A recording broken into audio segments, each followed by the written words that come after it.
On my engagement day, I caught my fiancé kissing my twin sister. My family celebrated their true love with champagne. 5 years later, I returned as a millionaire CEO while she served my table.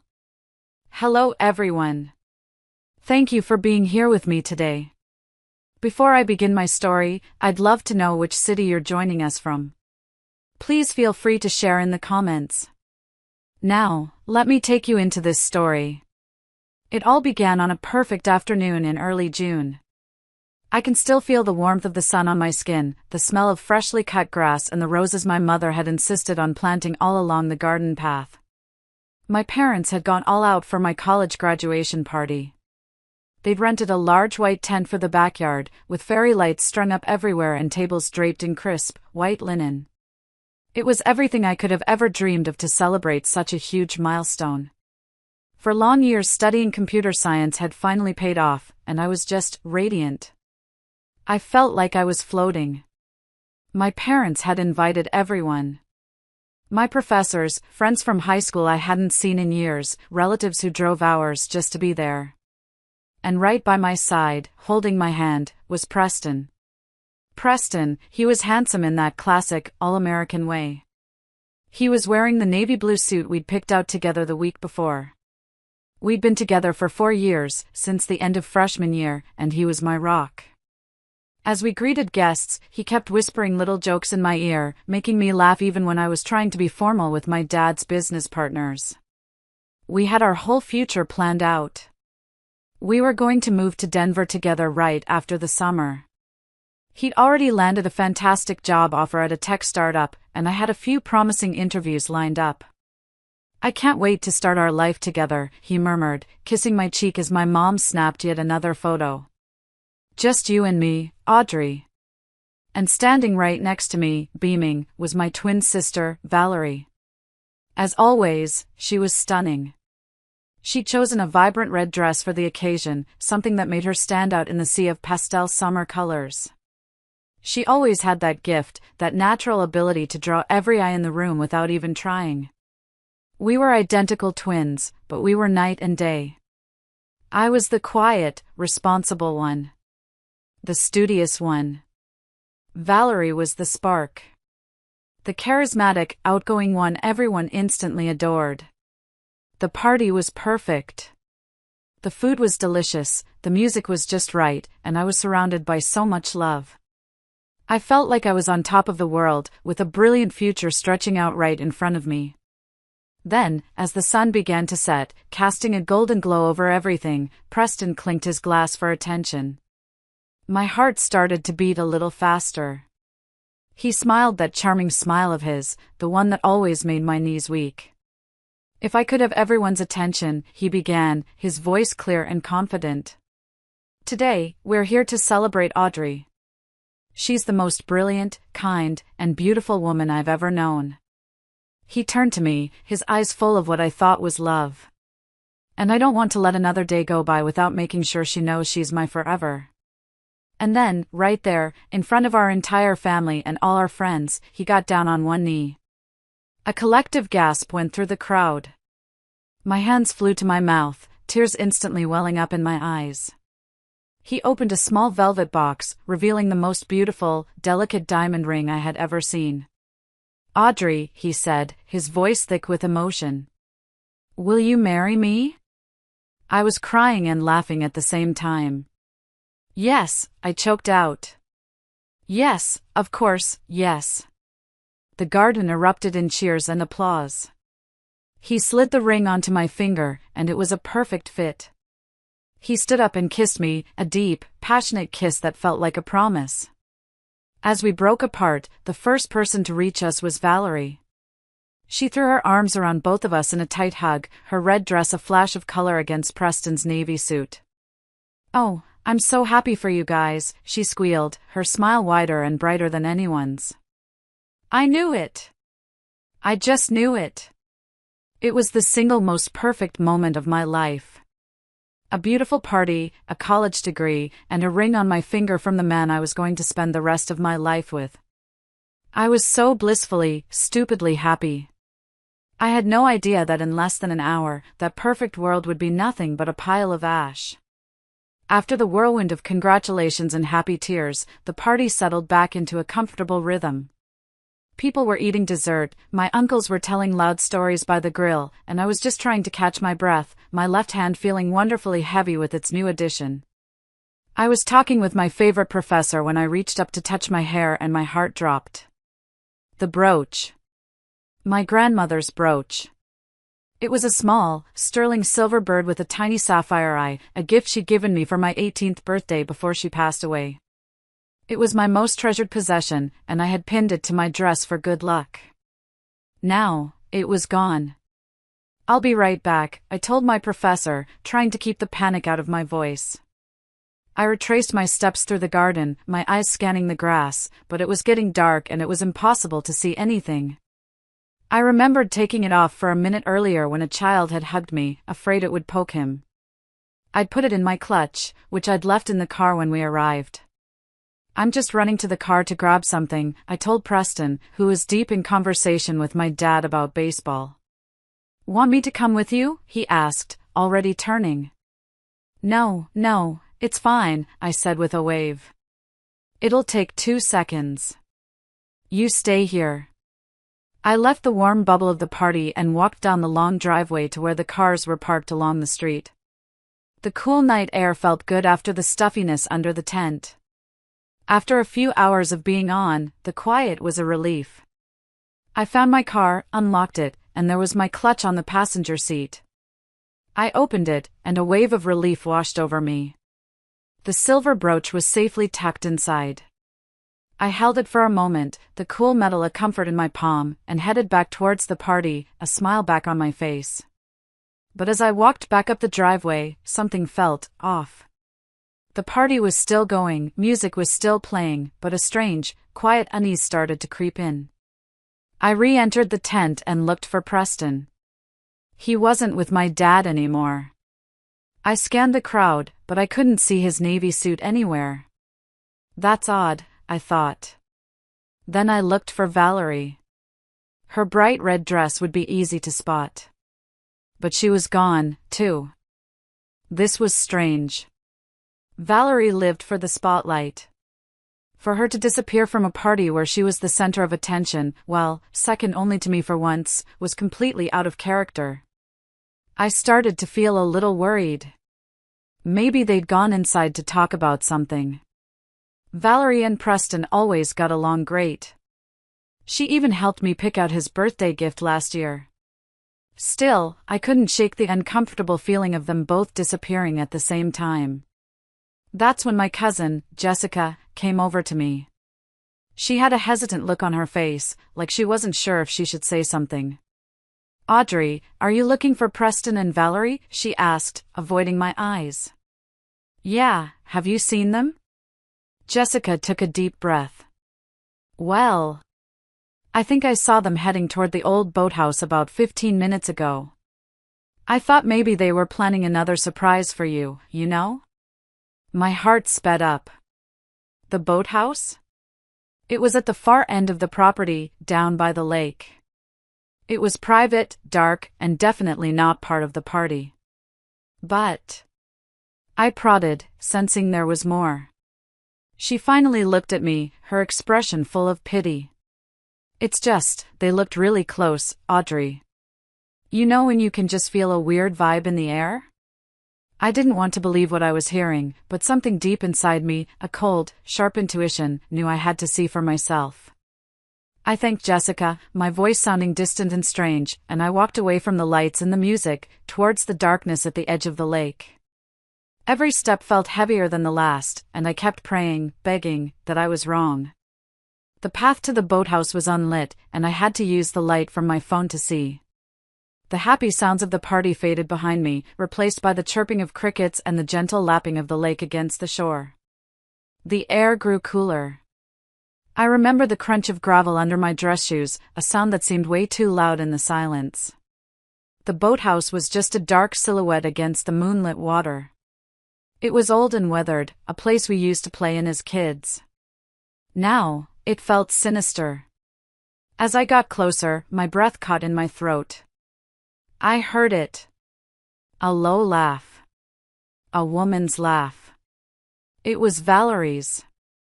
I crept closer, my body moving on autopilot while my mind screamed at me to turn around and run. The big wooden door was slightly ajar.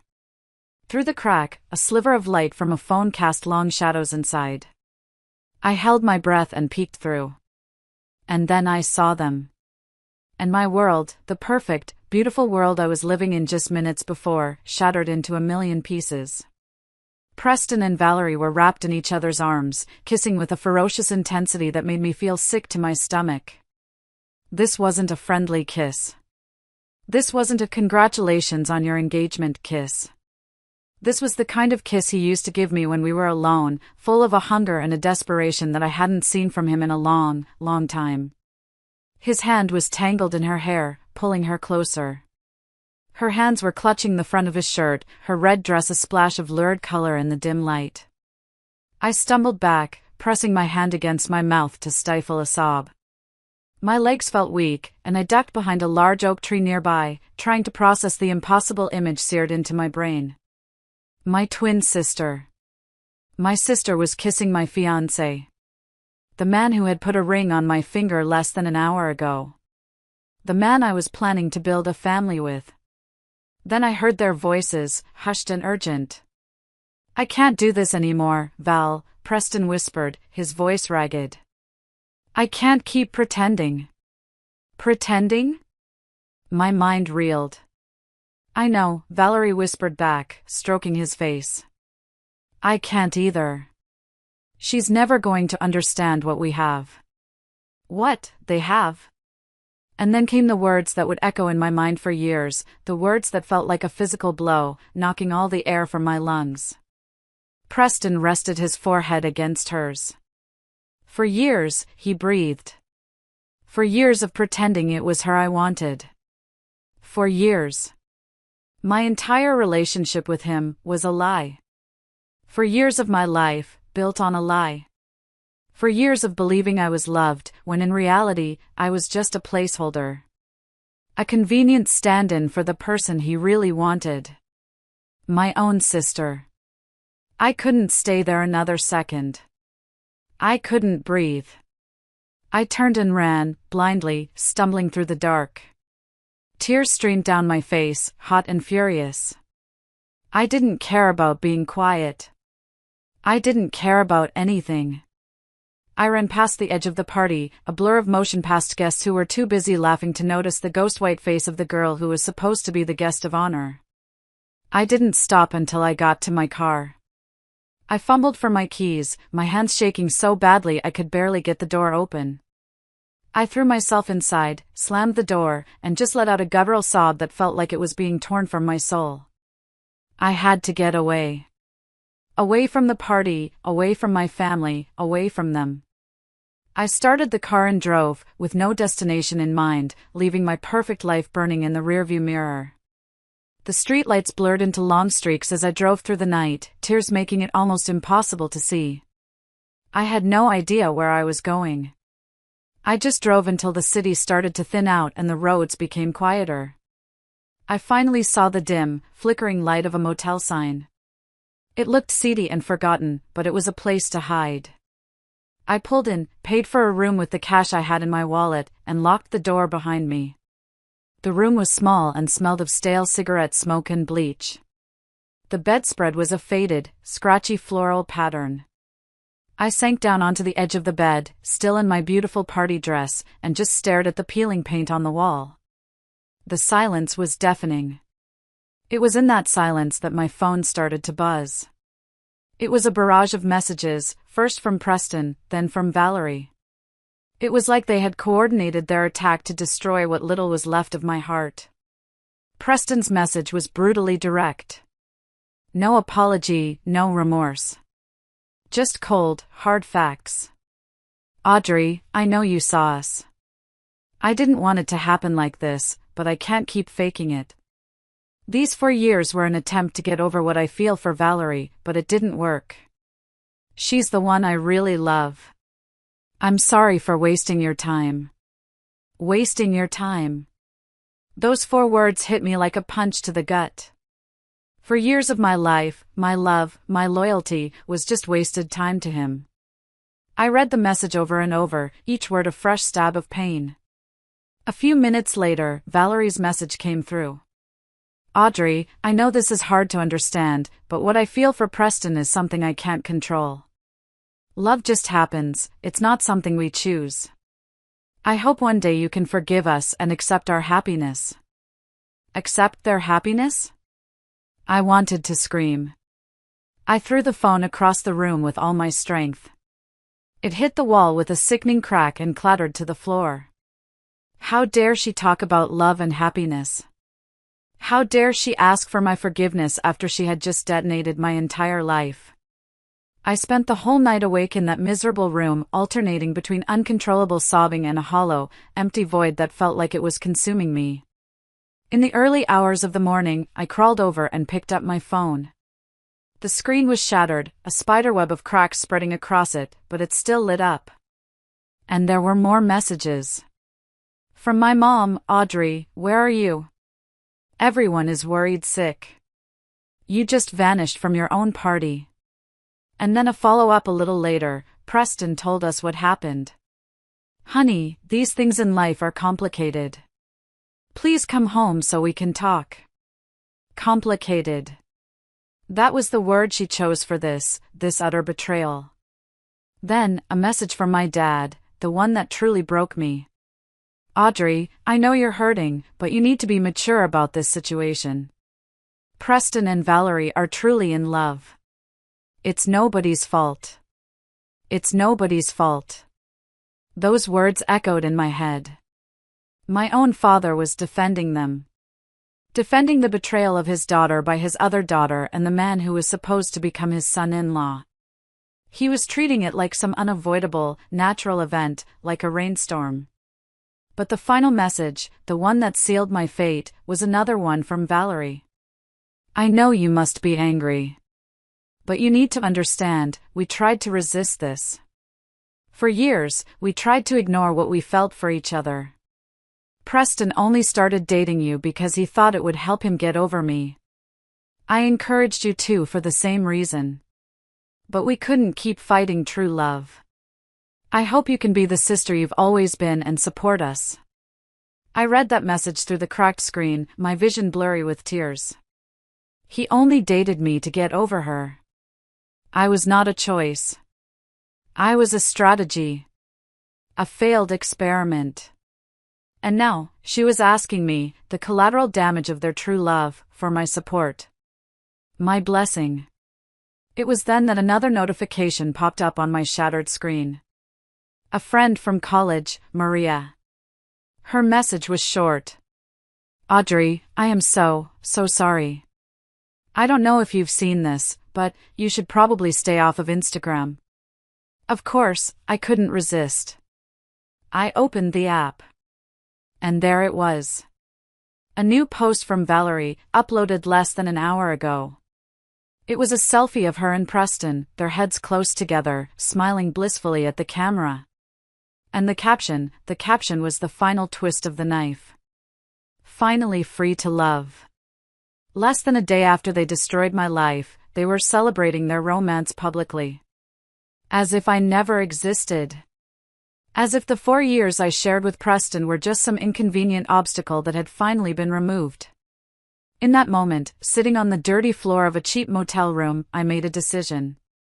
I couldn't hide forever. I had to go back. I had to face them. But one thing was certain. The naive, trusting Audrey who accepted being second best? She died in that motel room. And someone new, someone much colder, was about to be born.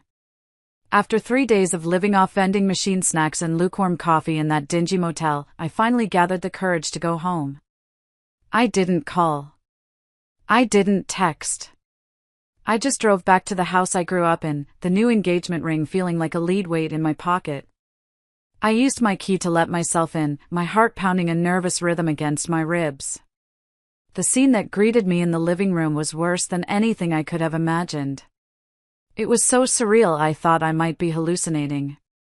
Preston was sitting on our family sofa, the same sofa where we used to watch movies together on Sundays. And he had his arm wrapped around Valerie. My parents were sitting in the armchairs opposite them, smiling and chatting animatedly with the happy new couple. On the coffee table in the middle of them all was an open bottle of champagne and 4 used glasses. They were celebrating. "Audrey," my mother exclaimed, her smile faltering slightly as she saw me standing in the doorway. "Thank goodness you're back. We were just celebrating the good news." "Celebrating?" The word came out as a choked whisper. "What good news?" Valerie stood up, still holding Preston's hand, and walked towards me with a radiant smile, as if she had just won the lottery. "Audrey, I know you're upset. But now that you've had some time to process everything, can we please talk about this like adults?" "Process everything?" I repeated, my gaze sweeping over the smiling, expectant faces of my family. "You betrayed your own sister, with my fiancé of 4 years, at my engagement party." "Oh, don't be so dramatic, Audrey," my father intervened, his tone dismissive. "Nobody betrayed anyone. These things of the heart just happen. The important thing is that Preston and Valerie are happy together." I turned to him, incredulous. "Dad, they were kissing in secret in the boathouse while I was inside being congratulated by our family." My mother stood up and came towards me, using that soft, condescending tone she always used when she thought I was overreacting. "Honey, I know it's hard when we lose someone we love. But you need to think about your sister's well-being, too. They tried to resist what they felt out of respect for you, but true love always wins." "True love?" I was starting to feel hysterical. "Mom, he was with me for 4 years. We were planning on getting a mortgage, starting a life together." Preston finally spoke, still sitting comfortably on the sofa as if he owned the place. "Audrey, I'm sorry things happened this way. I really did try to love you the way you deserved, but I couldn't fight what I feel for Valerie. It would have been worse to lie to you for the rest of our lives." The casual way he talked about trying to love me was like a physical blow. For years of my life, reduced to a failed attempt at loving the wrong person. Valerie stepped closer, putting a hand on my arm. I flinched away as if her touch was poison. "You have to understand," she said, her eyes welling up with fake tears. "This was so hard for us, too. Do you think it was easy, hiding our feelings for so long? Pretending we were just brother and sister-in-law when what we felt was so much deeper? You were pretending because you were brother and sister-in-law." I shot back. "Audrey, I need your support in this," she pleaded, the tears now streaming down her face. "You've always been my best friend, my other half. I can't lose you, too." I laughed, a harsh, humorless sound. "What exactly have you lost, Valerie? From where I'm standing, it looks like you got everything you ever wanted." That's when my father lost his patience. "That's enough, Audrey. You're being selfish and immature. Your sister has found the love of her life, and you should be happy for her instead of making all this drama." Drama. He called it drama. But it was my mother's next words that shattered the last bit of my composure. "You know what this is, Audrey? It's the same old story. You've always been jealous of Valerie. Ever since you were little girls, anytime she got a little attention, you'd pull this same act. Jealous. They thought this was about jealousy. They thought my heart being ripped out and stomped on by my own family was just a childish tantrum. And in that moment, something inside me just snapped. The grief, the hurt, it all vanished, replaced by a cold, clear certainty. "You know what?" I said, my voice eerily calm as I looked at each of them. "You're right. I am being selfish. I am being immature. How dare I be upset that my twin sister stole my fiancé and my family is celebrating it with champagne?" "Nobody stole anyone," Valerie sobbed. "You can't control who people love." "You're right, Valerie," I said, looking her dead in the eye. "He was never really mine. And you know what else? Neither were any of you. The silence that followed was deafening. I turned without another word and walked upstairs to my bedroom. I pulled up my two largest suitcases and started packing, methodically folding clothes, my movements calm and deliberate.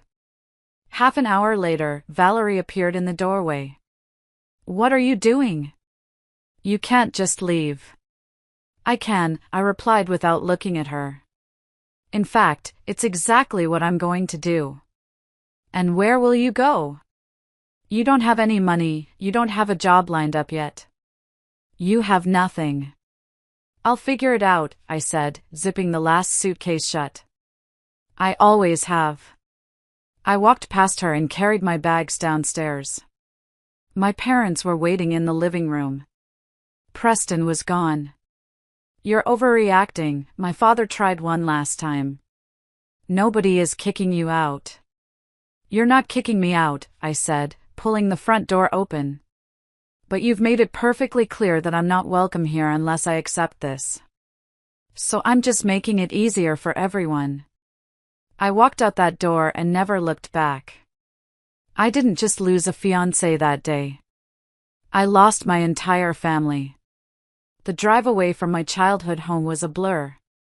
I just drove west, with no destination in mind, the two suitcases in my backseat holding everything I owned in the world. I had a few $1,000s in my savings account, money I'd been saving for a wedding dress, ironically. That was it. That was my entire net worth. I drove for 2 days, stopping only for gas and cheap coffee, sleeping for a few hours at a time in sketchy rest stops. I ended up in Omaha, Nebraska. Why Omaha? I don't know. I'd never been there. It just seemed far enough away, a place where no one knew me, where I could be completely anonymous. Finding an apartment was the first harsh dose of my new reality. I found a tiny, depressing studio in an old building with peeling paint and a landlord who looked at me with suspicion. The place smelled like dust and regret. My first night there, I didn't even unpack. I just sat on the floor, leaning against the wall in the dark, and listened to the sounds of the city. I had never felt so utterly alone. The next few weeks were a miserable haze. I spent my days on a cheap laptop, applying for any job I could find. Tech jobs, admin jobs, retail jobs. I sent out hundreds of applications and got nothing back but silence or automated rejection emails. My savings were dwindling fast. Some days, the despair was so heavy it felt like a physical weight on my chest, making it hard to even get out of bed. I remember one afternoon, I tried to make myself a simple box of mac and cheese, and I let the water boil over and burned the pot. I just stood there and watched it smoke, and then I slid down to the kitchen floor and cried until I had no tears left. I finally got a job. It wasn't in my field. It was a temporary, mind-numbing data entry position at a huge, soulless insurance company. I worked the night shift, from 11 p.m. to 7 a.m. The office was a sea of gray cubicles under harsh fluorescent lights that hummed constantly. My job was to stare at a screen and type numbers from one spreadsheet into another. That was it. My coworkers were just as tired and defeated as I was. We barely spoke. We just sat in our little boxes, tapping away at our keyboards in the dead of night.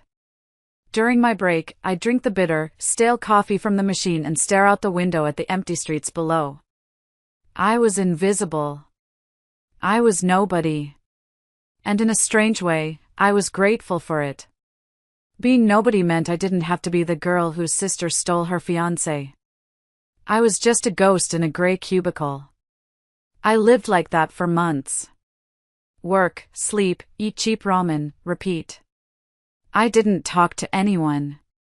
I didn't make any friends.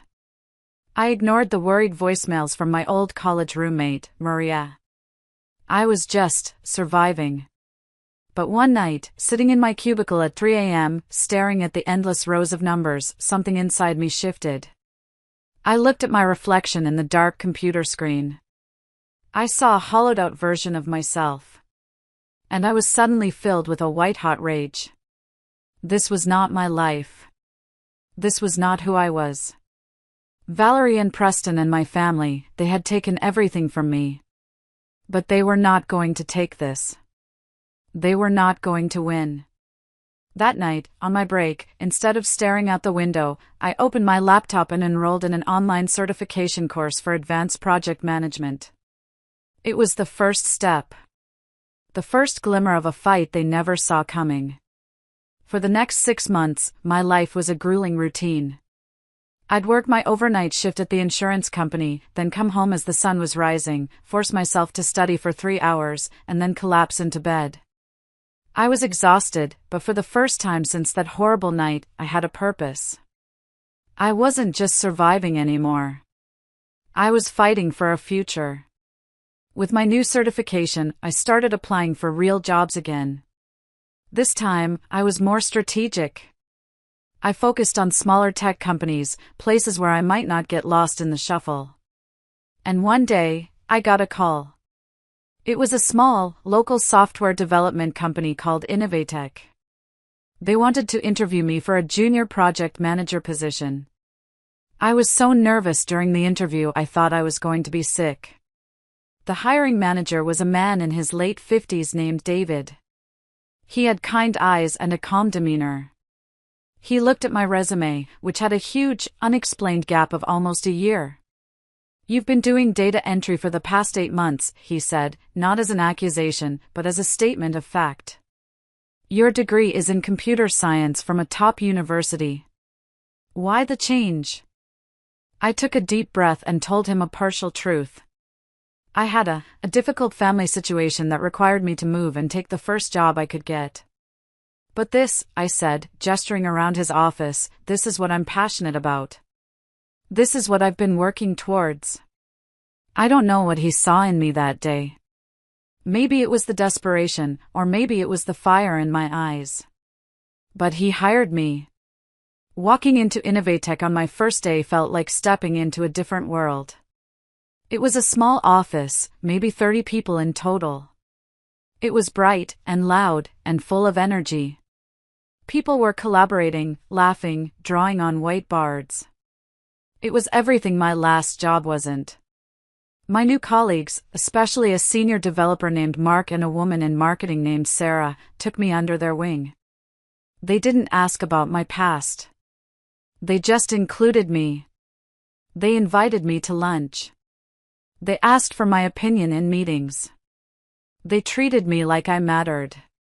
For the first time in a very long time, I started to feel like a person again. I threw myself into the work. I was determined to prove that David's faith in me wasn't a mistake. I stayed late, I asked questions, I learned everything I could. About 3 months in, David called me into his office. "Audrey," he said, getting straight to the point. "We have a problem. The LogiSync project is a complete disaster. The client is unhappy, the team is demoralized, and we're about to lose the contract. I'm thinking of pulling the plug." My heart sank. I knew about that project. It was the office joke, a tangled mess of bad code and missed deadlines. "I have a proposal," he continued, leaning forward. "I want you to take it over. I'm giving you full authority to rebuild the team, change the timeline, whatever you think is necessary. It's a long shot, but I have a feeling you can handle it." I was terrified. But I was also thrilled. This was my chance. "I'll do it," I said, my voice more confident than I felt. For the next 2 months, the LogiSync project was my entire life. I worked 16-hour days. I was the first one in the office and the last one to leave. I completely overhauled the project plan, I motivated the team, and I painstakingly went through every line of code with the developers. Sarah from marketing helped me repackage the updates for the client, making them clear and professional. It was the hardest I had ever worked in my life. Finally, the day of the final presentation to the client arrived. I stood in front of their board of directors, my hands shaking slightly, and I walked them through the new, streamlined, fully functional software. When I finished, there was a long silence. Then, the CEO of the client company stood up and started to clap. The rest of the room followed. We hadn't just saved the project. We had exceeded their wildest expectations.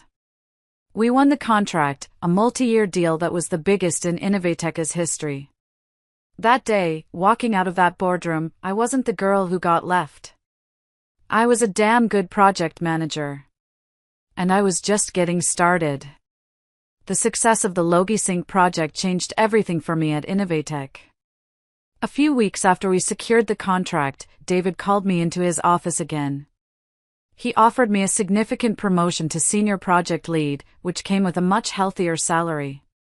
For the first time, I wasn't just scraping by. I could breathe.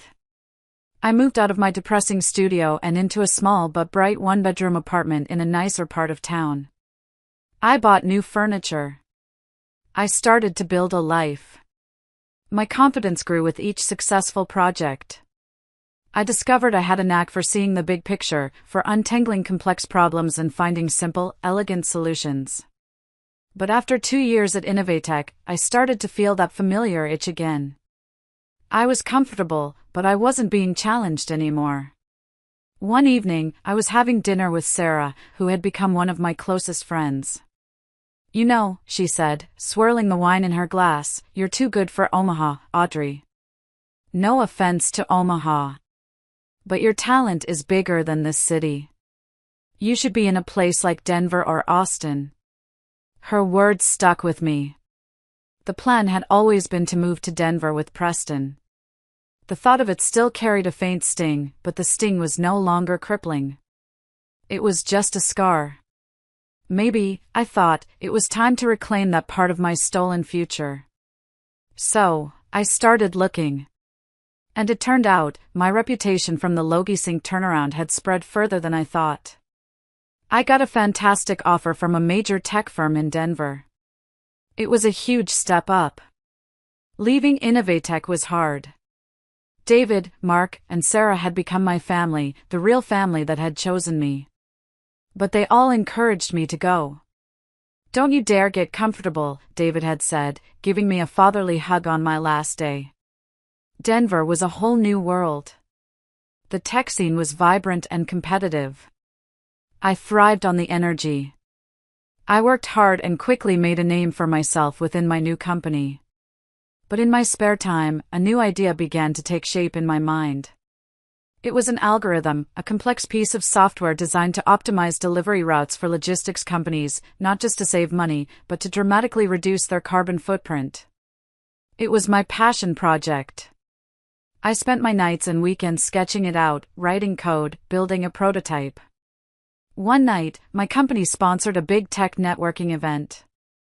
I almost didn't go, but I forced myself. I was standing by myself, nursing a club soda, when an older gentleman struck up a conversation with me. We started talking about work, and I tentatively mentioned my side project. As I explained the concept, his eyes lit up. It turned out he was a well-known angel investor. "Young lady," he said, handing me his card. "That's not just a project. That's a company. When you're ready to leave your day job, you call me." 6 months later, I did. With his initial seed funding, I quit my job and officially launched my own startup, EcoRoute. The first year was a terrifying, exhilarating blur of 100-hour work weeks, endless meetings, and moments of crippling self-doubt. But it worked. The software worked. We landed our first major client, then a second, then a third. My little idea, born out of late nights in a lonely Omaha apartment, was now a real, growing business. I was no longer just a project manager. I was a CEO. 3 years had passed since the day I walked out of my parents' house. 3 years of silence. I had a new life, a new career, a new city. My past felt like a story that had happened to someone else. I was in my office in Denver one Tuesday morning, sipping my coffee and going through my emails before a big meeting, when I saw it. An email from an address I didn't recognize. The subject line was just one word, Audrey. My hand hovered over the delete button, but something made me click it open. My blood ran cold when I saw the signature at the bottom, with love and longing, Mom. She had created a new email address to get around the block I had put on her old one. The message began. My dearest Audrey, I know you don't want to talk to us, and I understand your anger. But I need to tell you something very important. We are going through a very difficult situation here at home, and you are the only person who can help us. My first instinct was to close it, to just erase it from my life. But a morbid curiosity kept me reading. Valerie and Preston are in very serious financial trouble. They made some bad investments in cryptocurrency last year, following the advice of some specialists they met, and they lost everything. Not just their savings, but the money your father and I loaned them to start a business. I let out an involuntary, bitter laugh. Of course. The two smartest people in the world had fallen for a crypto scam. Now they owe over $200,000 to some very dangerous people. Audrey, they are receiving threats. We had to sell our house to try and help, but it still wasn't enough. We are living in a small apartment now, and we don't know what to do. The part about my parents selling their house, that hit me harder than I expected. The house I grew up in, gone. I know we have no right to ask you for anything after what happened. But Audrey, you are our daughter, and Valerie is your sister. We saw on LinkedIn how well you're doing, that you have a good position at an important company. Could you possibly lend us the money? I promise we will pay it back, even if it takes years. LinkedIn. They had been stalking me online, keeping tabs on my success. Valerie cries every day. She knows she made a mistake, she knows she hurt you, but she is desperate. Preston is destroyed, too. They want to apologize in person. They want a chance to be a family again. The email ended with a final, emotional plea. Audrey, I know you have a good heart. You are always the most generous, most understanding daughter. Please, help us. We have no one else to turn to. I read the email 3 times, a storm of emotions swirling inside me. Pity, anger, and a grim, bitter satisfaction. The irony was, I could afford it. Thanks to a recent round of funding, I had more than enough to write them a check for $200,000 without even blinking. But it wasn't about the money. It was about what the money represented. It was a ticket back into their toxic world. A world where Valerie's problems were always my responsibility to fix.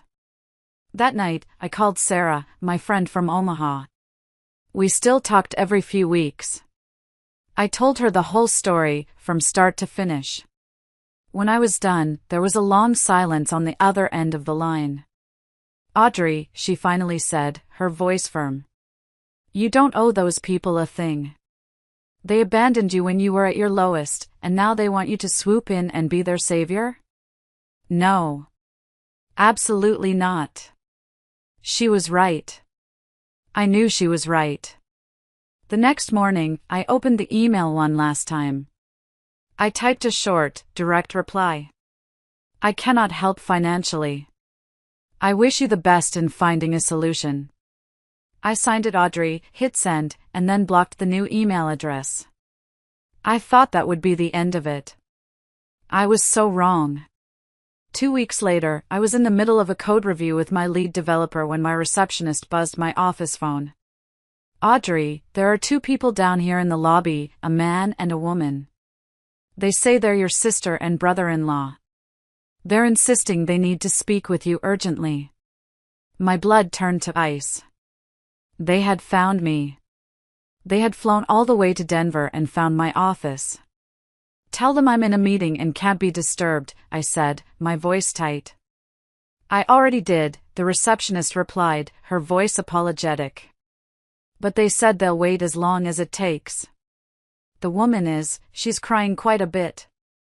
Of course, she was. Crying was Valerie's go-to move when things didn't go her way. I tried to work for the next 2 hours, but I couldn't focus. I just stared at my screen, the knowledge that they were sitting in my lobby, just a few floors below, making my skin crawl. Finally, I decided I had to end this, once and for all. I took the elevator down. And there they were, sitting on the plush leather couches in the reception area. The sight of them was jarring. Valerie was indeed crying, her eyes red and swollen. She was wearing clothes that looked worn and cheap.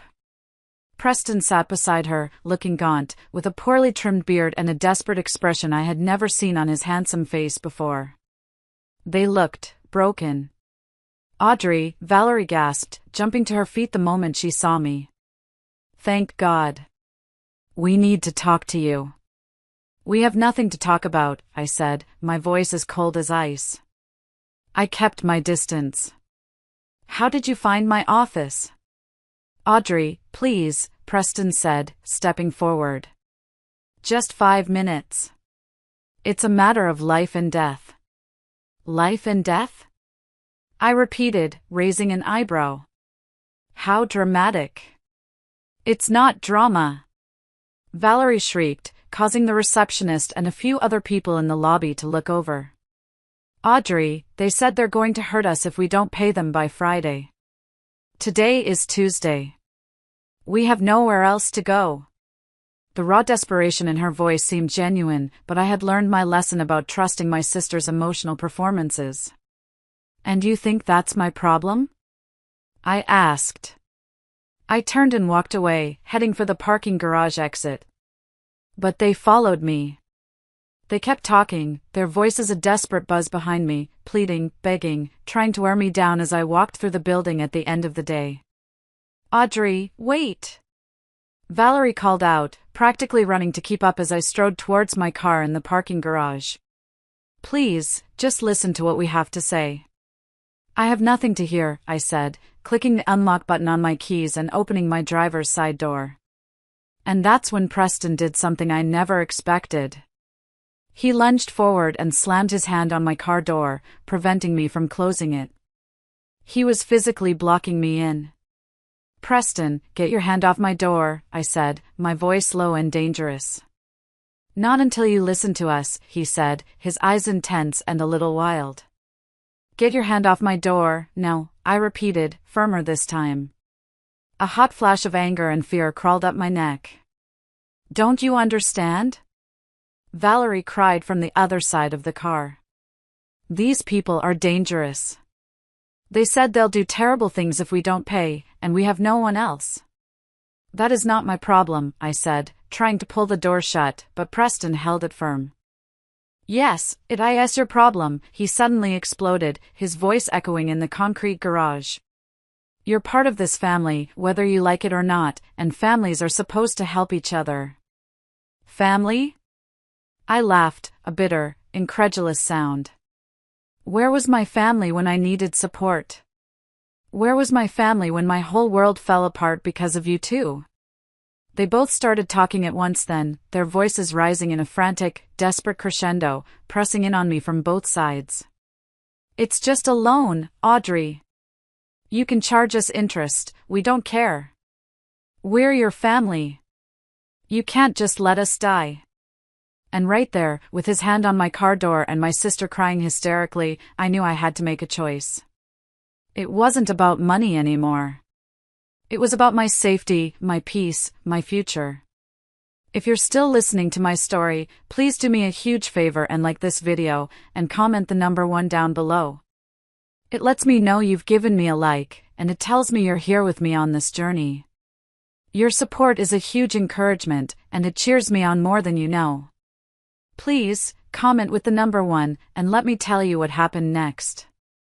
With my heart hammering in my chest, my hand, hidden from their view inside my purse, found the small device on my keychain. It was a discreet panic button our building management had given to all tenants after a few security incidents in the area. I pressed it.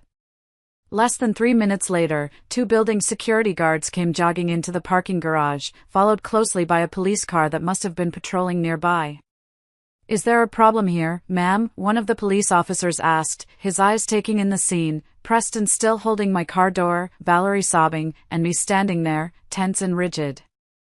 Yes, officer, I said, my voice surprisingly calm and steady. These people are harassing me and preventing me from leaving.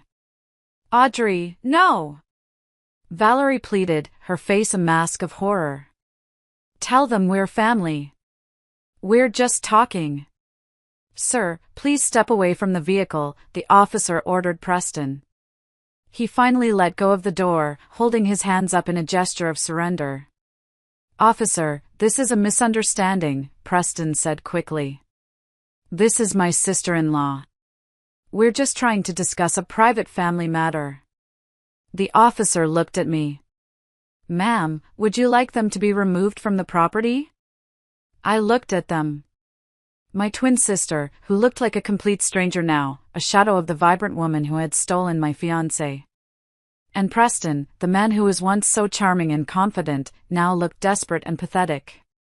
A tiny, fleeting part of me felt a pang of pity.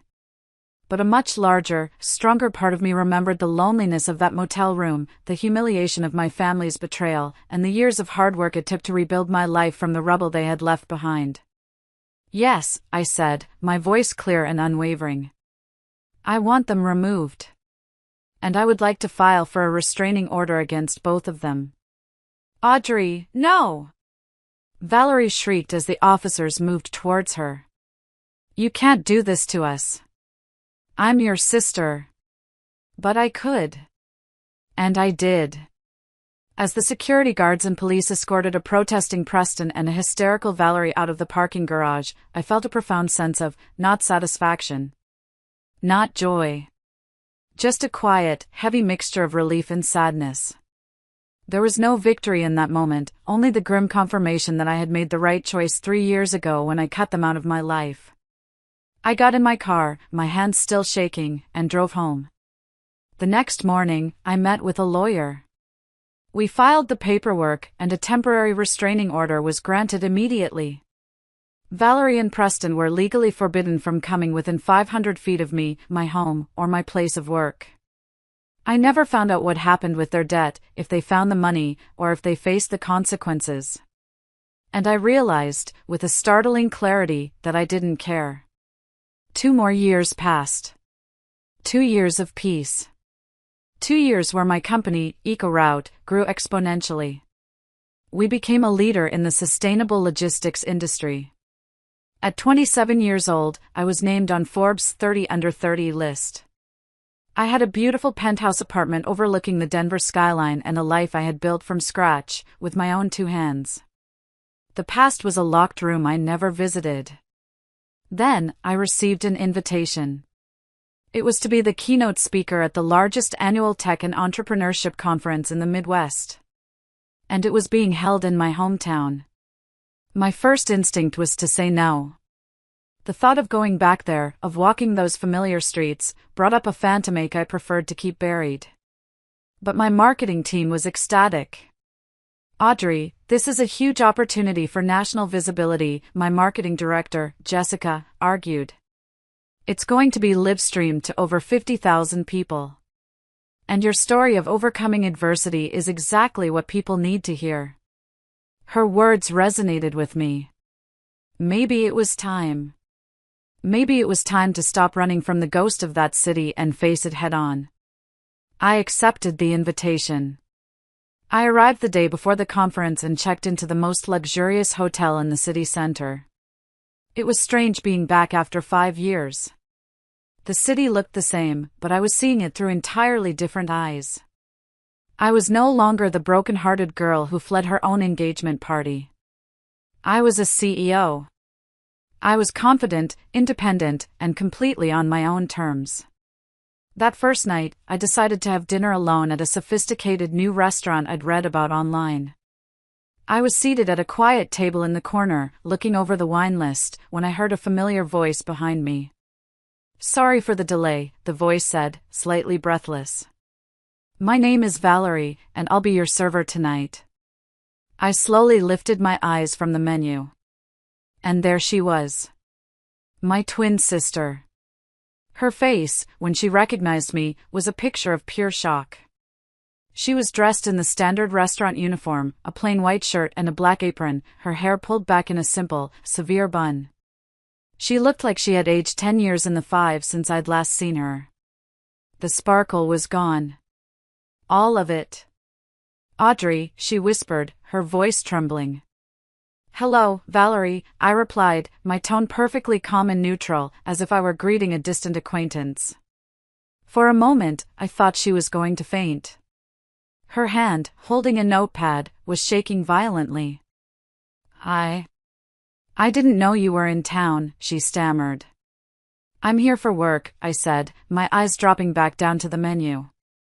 "Could you bring me a sparkling water while I decide, please?" My professional coolness seemed to throw her even more off balance. She clearly wanted to say more, but she was on the clock. "Of course," she said, her voice barely audible. "Right away." As she scurried off to the bar, I watched her.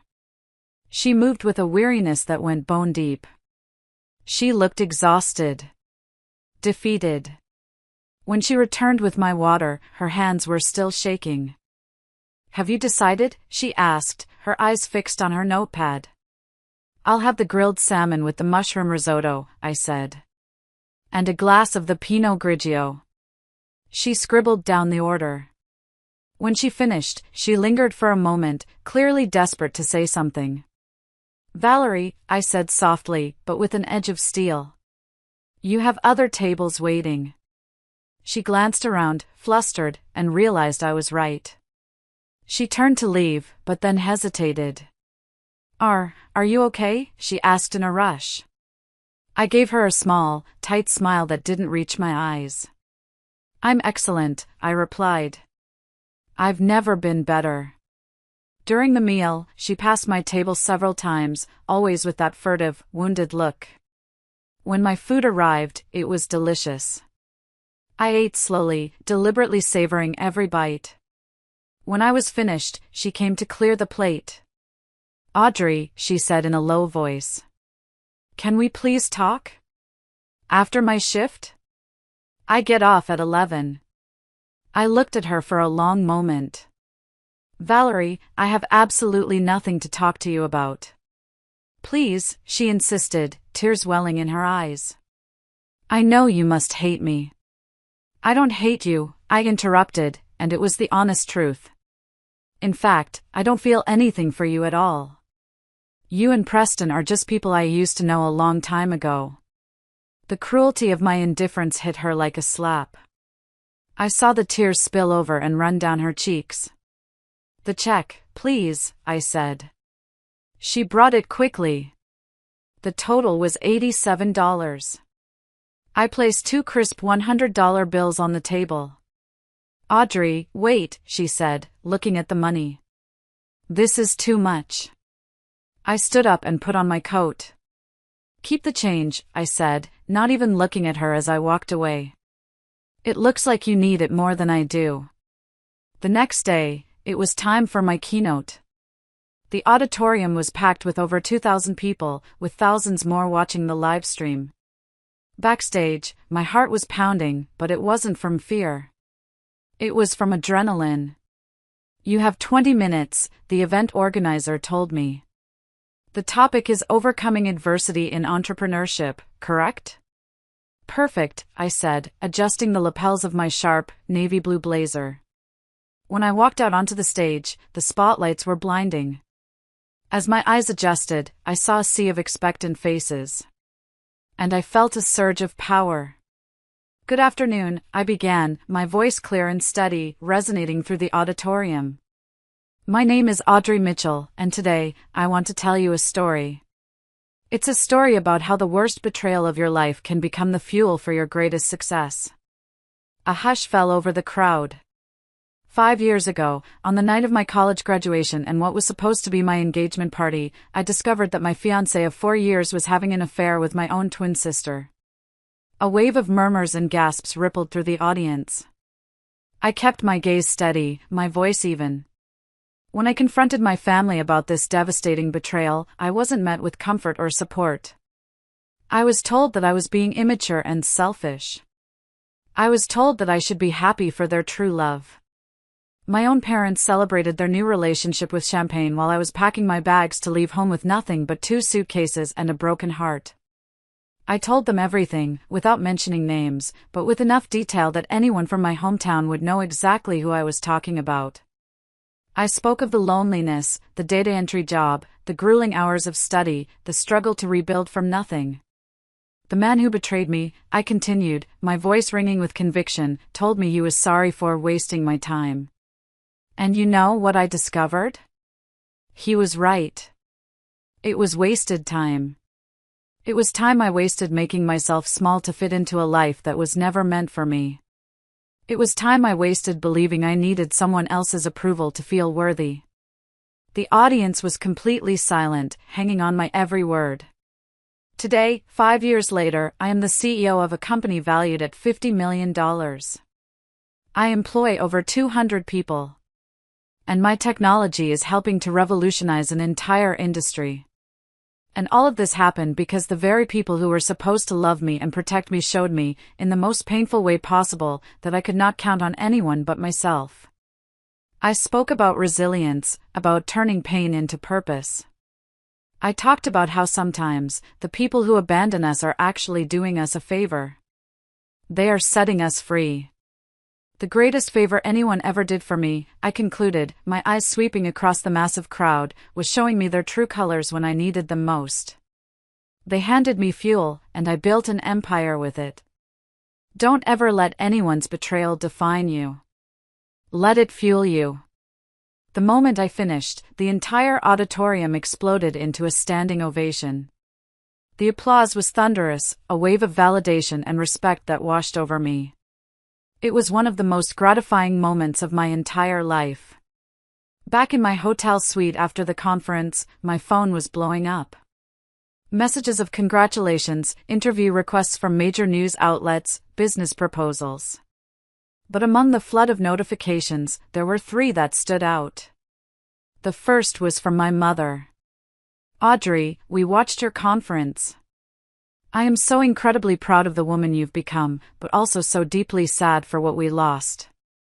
If you ever want to talk, we'll be here.